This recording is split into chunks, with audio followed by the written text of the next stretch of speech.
Il a fallu que Christ fût rendu parfait par la souffrance. C'est par la souffrance qu'il est entré dans la gloire d'où il nous envoie l'Esprit. Il a été crucifié à cause de sa faiblesse, mais il vit par la puissance de Dieu. 2 Corinthiens 13,4. Paul ne pouvait pas exercer le ministère de l'Esprit sans éprouver continuellement cette même faiblesse. Ainsi, la mort agit en nous et la vie en vous.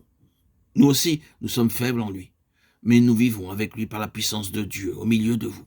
2 Corinthiens 4, 12, 13, 4.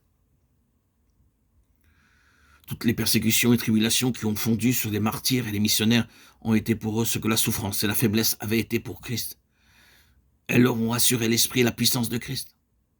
Pour nous, qui ne pouvons nous donner ni persécution, ni souffrance, comment pouvons-nous de nos jours participer à ces souffrances, à cette mort de Christ, et à ce renoncement total de la chair si indispensable pour que le ministère de l'Esprit s'établisse en nous?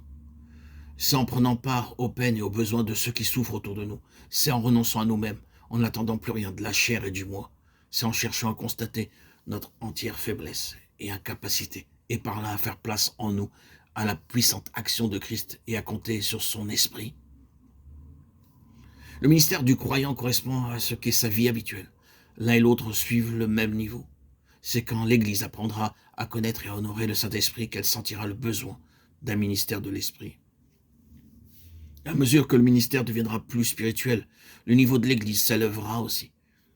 Et entre action et réaction, qu'il est solennel de penser qu'un ministère qui ne manque ni de sérieux, ni de science, ni d'éloquence, n'est pas nécessairement pour cela un ministère de l'Esprit. Faisons du ministère un sujet de prière continuelle, souvenons-nous de l'importance qu'il a sur la vie de l'Église. Demandons instamment à Dieu qu'il nous accorde le ministère de l'Esprit. Ah, quand cette prière sera celle de l'Église, elle ne restera pas sans réponse. Qu'est-ce qui caractérise le ministère de l'Esprit?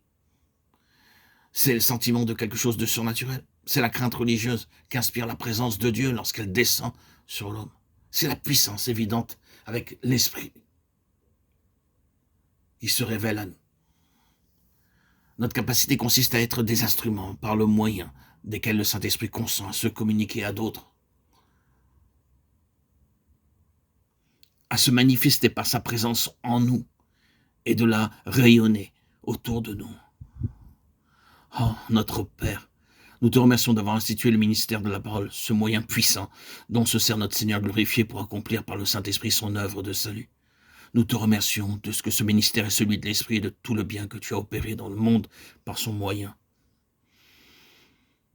Nous te demandons, notre Dieu très saint, que dans ton Église tout entière, tu fasses toujours plus de ce ministère ce que tu veux qu'il soit, un ministère d'esprit et de puissance.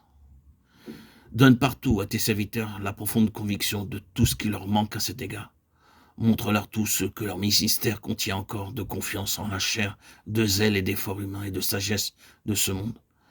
Amène tous tes serviteurs à faire place en eux à l'Esprit de Christ, afin que Christ puisse se servir d'eux. Que la certitude d'avoir Christ dans leur cœur par le Saint-Esprit leur donne une grande hardiesse de parole. Que la puissance du Saint-Esprit, agissant dans leur vie tout entière, les rende propres à enseigner les autres. Que la puissance divine agissant dans leur faiblesse soit le signe distinctif de leur ministère public. Enseigne à tes enfants à attendre de toi, à recevoir de toi ce qu'ils auront à dire aux autres, à te supplier de faire de leur ministère le ministère de l'Esprit. Et que la vie des croyants soit de plus en plus celle d'hommes conduits et sanctifiés par le Saint-Esprit. Amen. Je rends gloire à Dieu.